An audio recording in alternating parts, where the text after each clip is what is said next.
to another episode of the Modern Manifestation Podcast. I'm your host, Bree Brown, a lettuce-hating, wine-loving, curses like a sailor, recovering perfectionist. Having thrived in a male-dominated, commission-based industry, I'm passionate about helping women boldly pursue their life goals. In this space, we build confidence with our mindset, manifestation, and spirituality. I believe that your life manifests as a result of who you are, not what you do, and that your personality creates your personal reality. Join this growing community to increase your net worth by increasing your self-worth. Now let's jump into today's topic.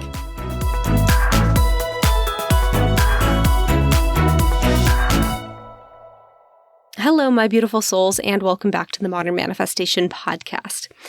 Today, as you can imagine from the title, we're continuing the discussion about Palestine and supporting the people over there that are going through really difficult times.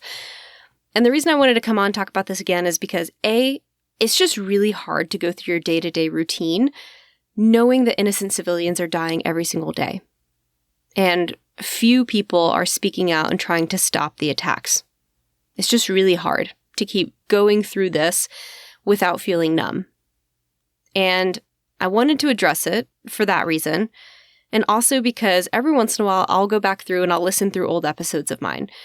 And I recently re-listened to the episode on peace in the Middle East. And when I listened back to it, I felt like my message wasn't quite what I was intending.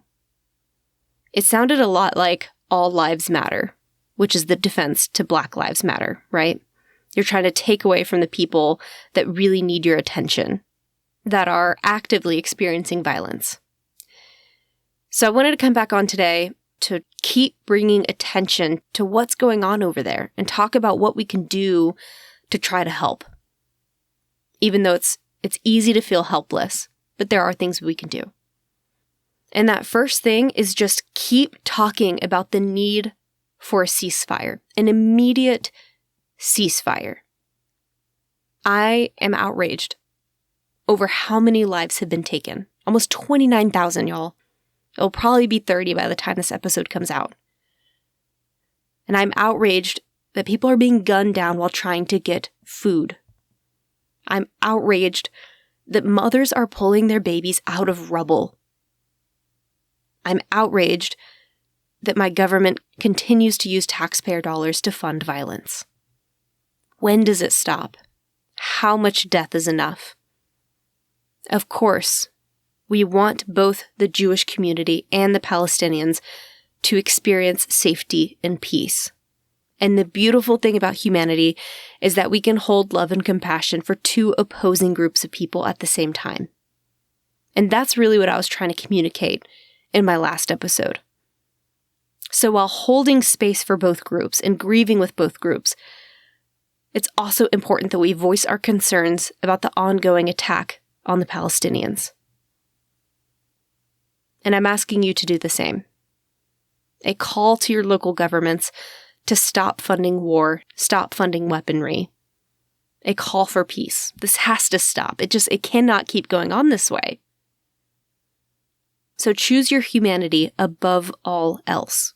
Demand this ceasefire. Demand peace for Palestinians. This is not choosing a side. This is calling for an end to an active humanitarian crisis. Palestinians are diving bullets while searching for food. Women do not have health care as they give birth. Refugee camps are being bombed. This has to end.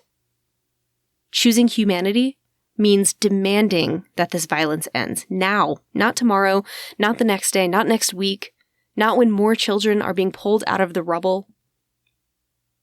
Earlier this week, there was a quote I read by Hache Gengab that really stuck with me, and it said, "No peace-loving human being can ignore the carnage waged against Palestinians in Gaza." Demanding peace is choosing human life. Calling an end to this genocide is choosing human life. Calling an end to this wreckage is choosing human life. It's not sides, it's humanity. It's choosing human lives. And I know that some people say this isn't a genocide, but isn't enough that we have to question it? Isn't that enough to make us pause and say, hold on, this is really ugly and horrific?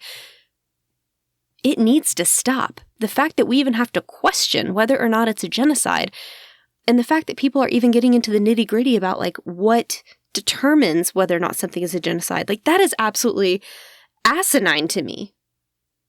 What the hell does it matter at this point? It needs to stop.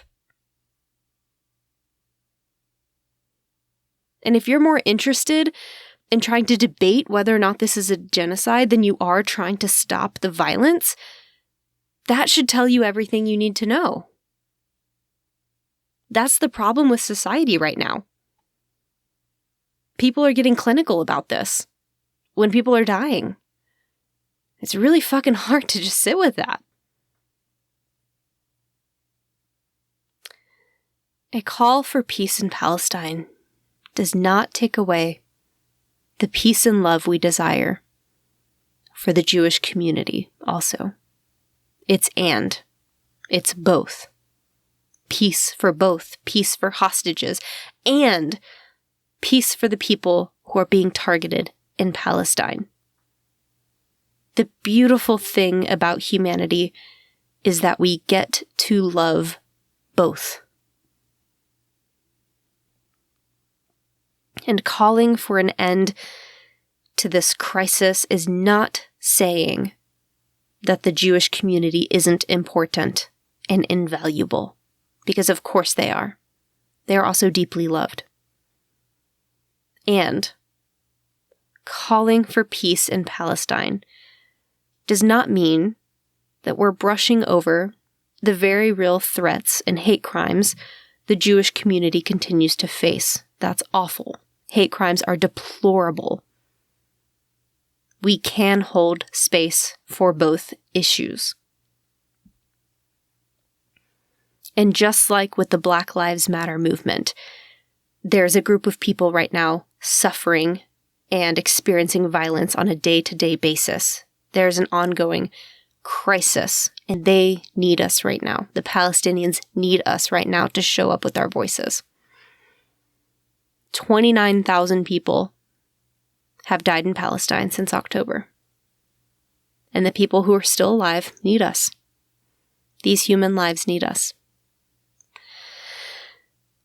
So, voice your support for an end to the wreckage and demand that your government step in to end these hellacious events. Demand a peaceful resolution. If you're in the U.S., you can call your congressperson and demand that they call for an immediate ceasefire. You can take part in your local demonstrations to support a ceasefire. You can support Palestinian businesses so they can rebuild. You can boycott businesses who have supported human rights violations. You can donate to emergency relief organizations that are providing aid to those in Gaza. You can learn more about the history of the area, learn more about white colonialization. And of course, I have to throw something woo-woo in there. You can meditate and you can send love to the Palestinians. Send love to those who need us. And for my dear Jewish friends that are listening, just know that we love you. And we're also worried about the hostages over there. And right now, those that are most in survival are the Palestinians. So, thank you guys for joining me today. I know this isn't exactly manifestation related, but I just can't help but feel like, what good is the spiritual community if we can't be there for those who are experiencing darkness? If we can't try to be their voice, if we can't try to bring light to them in some way. I wish you guys so much love this week. Take care of yourselves, and I will catch y'all in the next episode. I hope y'all enjoyed today's episode. If you want to check out the show notes, head over to www.themodernmanifestation.com/blog. If you're loving this podcast, please drop me a review, share this episode with a loved one, and follow me on Instagram @modernmanifestation. I love y'all so much, and thanks for listening.